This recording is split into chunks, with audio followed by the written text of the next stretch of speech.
Hello friends, welcome to Soundarya Sowmiyam YouTube channel. இன்னைக்கு பார்க்க போற ரெசிபி அப்படின்னு பார்த்தீங்கன்னா, வருடம் முழுவதுமே பயன்படுத்தக்கூடிய மேங்கோ வத்தல், அதாவது மாங்காய் வத்தல் தான் எப்படி செய்யறது அப்படின்னு சொல்லிட்டு இந்த வீடியோவில் பார்க்க போறோம். இந்த மாங்காய் வத்தல் செஞ்சு வச்சுக்கிட்டோம்னா வருடம் முழுவதுமே நம்ம காரக்குழம்பு, சாம்பார் இந்த மாதிரி யூஸ் பண்ணிக்கிறதுக்கு ரொம்பவே ஏதுவாக இருக்கும். இந்த மாங்காய் வத்தல் நம்ம சீசன் இருக்கும்போதே ரெடி பண்ணி வச்சுக்கலாம். வச்சுக்கிட்டு ஏர்டைட்டான ஒரு பாத்திரத்தில் போட்டு வச்சுக்கிட்டோம்னா வருடம் முழுவதுமே அடுத்து நம்மளுக்கு சீசன் வர வரைக்குமே நம்மளுக்கு யூஸ்ஃபுல்லாக இருக்கக்கூடிய இந்த மாங்காய் வத்தல் தான் எப்படி செய்யறதுன்னு பார்க்க போகிறோம். அதுக்கு நம்ம சேனலுக்கு ஃபர்ஸ்ட் டைமாக பார்க்குறவங்களா இருந்தீங்கன்னா சப்ஸ்கிரைப் பண்ணிட்டு பாருங்க. வீடியோ பிடிச்சிருந்தா லைக் பண்ணுங்க, கண்டிப்பாக பிடிச்சிருக்கும். உங்கள் ஃப்ரெண்டு ரிலேட்டிவ்ஸ்க்கெலாம் ஷேர் பண்ணுங்க. வீடியோவை ஸ்கிப் பண்ணாமல் லாஸ்ட் வரைக்கும் பாருங்க. பெல் ஐக்கானை கிளிக் பண்ணி வச்சுக்கோங்க. அப்போதான் நாங்கள் போடுற வீடியோ முன்னாடியே வந்து நோட்டிஃபிகேஷனாக வரும். வாங்க வீடியோக்குள்ளே போகலாம். இப்போ நம்ம மாங்காய் வத்தல் செய்யறதுக்கு நான் மாங்காய் வந்து ஒரு மீடியம் சைஸில் இருக்கக்கூடிய மாங்காவை கொஞ்சம் எடுத்துட்டு கழுவிட்டு சுத்தமாக தொடச்சிட்டு எடுத்து வச்சிருக்கேன். இப்போ நறுக்க போகிறேன். உங்களுக்கு எந்த வகையான மாங்காய் கிடைச்சாலும் சரி, அந்த மாங்காவை வந்து நல்லா பெருசாக நீங்கள் பெரிய மாங்காய் கிடைச்சதுன்னா இன்னுமே நல்லா இருக்கும். ஏன்னு கேட்டிங்கன்னா சதைப்பகுதி அதிகமாக இருக்கும். அதில் காஞ்சா கூட நம்மளுக்கு நல்லா அது வந்து கிடைக்கும். இது வந்து கொஞ்சம் சின்ன சின்ன மாங்காய் இருந்தாலும் டேஸ்ட் நல்லாவே இருக்கு. ரொம்ப புளிப்பான மாங்காய். இது வந்து காஞ்சா கூட அதோட சுவை வந்து நம்மளுக்கு மாறாமல் இருக்கும். இப்போ நல்லா அந்த மாதிரி அறுத்துட்டு காயப்பட்டு வச்சிருக்கேன். இதில் எதுவுமே ஆட் பண்ணல.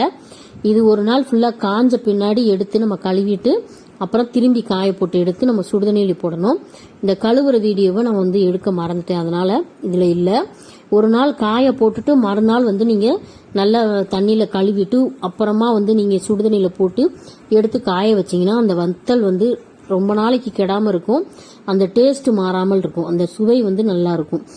அறுத்த உடனே கழுவுனீங்கன்னா அதுல இருக்க அந்த மாவு சத்தெல்லாம், அதுல இருக்க அந்த இதெல்லாம் சுவையெல்லாம் போயிடணும். அதனால ஒரு நாள் காய வச்சுட்டு இந்த மாதிரி மறுநாள் எடுத்து வச்சு கழுவிட்டு இந்த மாதிரி சுடுதண்ணியில போட்டு எடுங்க. அதே மாதிரி நான் ஒரு நாள் காய வச்சு கழுவிட்டு இப்ப சுடுதண்ணி எடுத்திருக்கேன். இந்த சுடுதண்ணியில தேவையான அளவு கல்லுப்பு போட்டுட்டு நல்லா கொதிச்ச பின்னாடி மலன்னு கொதிச்ச பின்னாடி இந்த வத்தல்களை உள்ள தூக்கி போட்டு ஓரளவுக்கு நல்லா நம்ம நசுக்கி பார்த்தோம்னா வெந்திருக்கிற மாதிரி இருக்கணும். ரொம்ப குலைவாயிடக்கூடாது.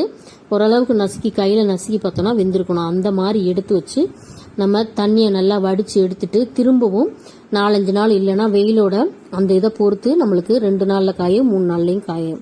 இந்த மாதிரி வத்தல் வகைகளை நம்ம இந்த சீசனுக்கு தகுந்த மாதிரி எந்த சீசன்ல எந்த பொருள் கிடைக்குதோ அந்த பொருளை நம்ம சேமிச்சு எடுத்து வச்சுக்கிட்டோம்னா நம்மளுக்கு வருடம் முழுவதுமே யூஸ் பண்ற மாதிரி நம்மளுக்கு நல்லாவே யூஸா இருக்கும். அதுக்கு தான் நம்ம இந்த மாவத்தல் இந்த மாதிரி எல்லாம் இந்த சீசனை பயன்படுத்தி, இந்த சம்மரை பயன்படுத்தி எடுத்து நம்ம இந்த மாதிரி வத்தலா கன்வெர்ட் பண்ணி எடுத்து வச்சுக்கிறோம். இப்போ வந்து நல்லா சுடுதண்ணிலிருந்து ஓரளவுக்கு நசுக்கி பார்த்தா அது நல்லா வெந்துருச்சு. ஓரளவுக்கு வெந்துருச்சு.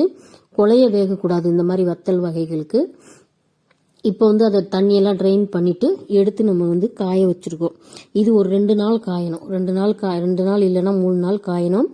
நல்லா அது ஈரப்பதம் இல்லாம நல்லா காஞ்சிடணும். எந்த ஒரு பொருளுமே நம்ம வந்து ஸ்டோர் பண்ணி பதப்படுத்தி வைக்க போறோம் அப்படின்னாக்க அதை வந்து நம்ம நல்லா அந்த ஈரத்தன்மை இல்லாம எடுத்து காய வச்சாதான் நம்மளுக்கு அது ஸ்டோரேஜ் நல்லா வரும். இல்லைன்னா வந்து அது பூரணம் பூத்து கெட்டு போயிடும். அதனால வந்து நல்லா காஞ்சிடட்டும். இந்த காஞ்சி எடுத்து நல்லா முருகின பின்னாடி நம்ம எடுத்து ஸ்டோரேஜ் பண்ணோம்னா நம்ம வருஷத்துக்கு நல்லா யூஸ் பண்ணிக்கலாம். இது வந்து நம்ம செய்யற காரக்குழம்புல போட்டு செய்யலாம். ஒரு சிலருக்கு மாங்காய் போட்டு குழம்பு வச்சாக்க ரொம்பவே பிடிக்கும்னு சொல்லுவாங்க. அந்த மாதிரி இருக்கவங்க இதை வருஷத்துக்கு பயன்படுத்துற மாதிரி நம்ம எடுத்து வச்சுக்கிட்டோம்னா ரொம்பவே நல்லா இருக்கும். சாம்பார்ல போட்டோம்னா நம்ம வந்து புளியை வந்து கம்மி பண்ணிக்கலாம். தக்காளியை வந்து கம்மி பண்ணிட்டு இந்த வத்தல் போட்டு நம்ம வச்சோன்னா ரொம்பவே டேஸ்டாகவும் இருக்கும், ரொம்ப வாசனையாகவும் இருக்கும். அதுக்கு நம்ம ரொம்பவே ஹெல்ப்பான இந்த மாவத்தில் நீங்களும் இந்த வெயில் முடியறதுக்குள்ள வாங்கி இந்த மாதிரி செஞ்சு பார்த்துட்டு நீங்க ஸ்டோரேஜ் பண்ணி வச்சுக்கோங்க. அப்போ உங்களுக்கு யூஸ்ஃபுல்லா இருக்கும்.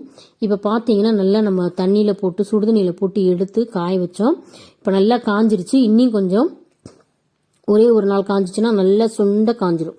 இப்போ எனக்கு நல்லா காஞ்சிருச்சு. எடுத்தா கையில உடையிற மாதிரி உடஞ்சி எடுத்து காஞ்சிருச்சு. நல்லா சுருங்கிருச்சு. இப்போ இதை நம்ம ஸ்டோரேஜ் பண்ணி வச்சுக்கலாம். ஏர்டைட்டான ஒரு பாத்திரத்துல இந்த மாதிரி நீங்க ஸ்டோர் பண்ணி எடுத்து வச்சுக்கிட்டீங்கன்னா வருஷத்துக்கு யூஸ் ஆகக்கூடிய மேங்கோ வத்தல் சூப்பரா இருக்கும். நீங்களும் இதே மெத்தடில் மாவத்தில் எடுத்து ரெடி பண்ணி வச்சுட்டு எப்படி இருக்குது, யூஸ்ஃபுல்லா இருந்துச்சா அப்படின்னு சொல்லி கண்டிப்பா கமெண்ட் பண்ணி சொல்லுங்க. வீடியோ பிடிச்சிருந்தா லைக் பண்ணுங்க, ஷேர் பண்ணுங்க, சப்ஸ்கிரைப் பண்ணுங்க. பாய். அடுத்த வீடியோல பார்க்கலாம்.